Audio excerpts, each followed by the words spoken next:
बढ़ते हुए बड़ी खबर आपको बता दें, आज और कल मुंबई में इंडिया गठबंधन की तीसरी बैठक होनी है। 2024 लोकसभा चुनाव को लेकर रणनीति बनाएगा विपक्ष। सोनिया, राहुल सहित कई बड़े नेता शामिल होने वाले इस बैठक में। बड़ी जानकारी आपको दे रहे हैं, बेहद महत्वपूर्ण ये दिन रहने वाला है, क्योंकि 2024 चुनाव को लेकर किस तरह से रणनीति बनेगी और ये जो बैठक है वो कितनी सफल हो पाएगी, किस तरह के फैसले लिए जाएंगे, ये देखना महत्वपूर्ण होगा।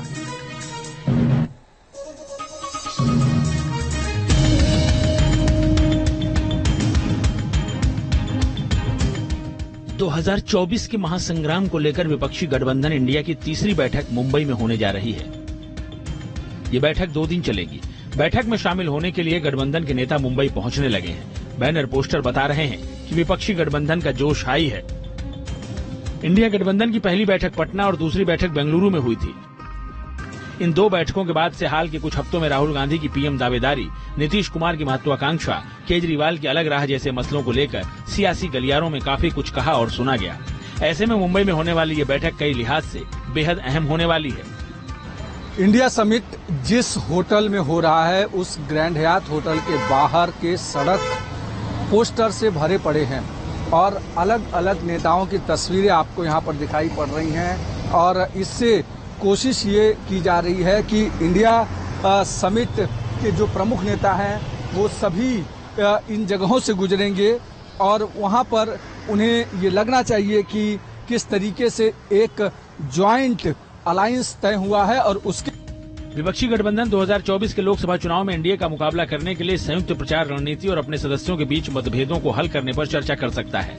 बैठक के बाद कॉमन मिनिमम प्रोग्राम का मसौदा, देश भर में आंदोलन के लिए संयुक्त योजनाएं बनाने और सीटों के बंटवारे के लिए कुछ समितियों की घोषणा करने की संभावना है। इस बैठक में राज्यों में सीट बंटवारे के फॉर्मूले पर चर्चा हो सकती है। गठबंधन का एक नया लोगो जारी किया जा सकता है। कुछ और दलों को गठबंधन में शामिल करने पर चर्चा हो सकती है। नीतीश कुमार को गठबंधन का संयोजक चुना जा सकता है। बीजेपी की तानाशाही, फांसीवाद इसके खिलाफ है। जो इस देश के लोकतंत्र को बचाना चाहता है, जो इस देश के संविधान को बचाना चाहता है, वो सारे लोगों को हम वेलकम कर रहे हैं और जो जुड़ेंगे वो आपको दिखाई देंगे कल। विपक्षी गठबंधन के लिए सबसे बड़ी चुनौती पीएम मोदी के मुकाबले एक चेहरा खड़ा करने की है। बीजेपी गठबंधन को इसी मुद्दे पर लगातार घेरती भी रही है। मोदी के मुकाबले पीएम पद का उम्मीदवार कौन होगा, ये इंडिया का सबसे बड़ा सिरदर्द है।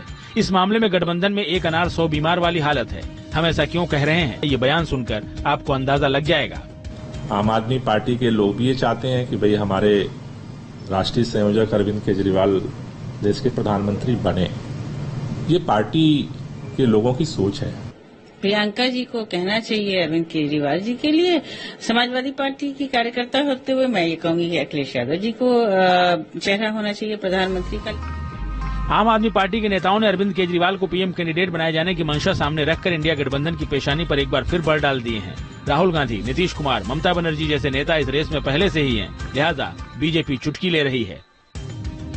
इब्तिदाई इश्क रोता है क्या, आगे आगे देखिए होता है क्या।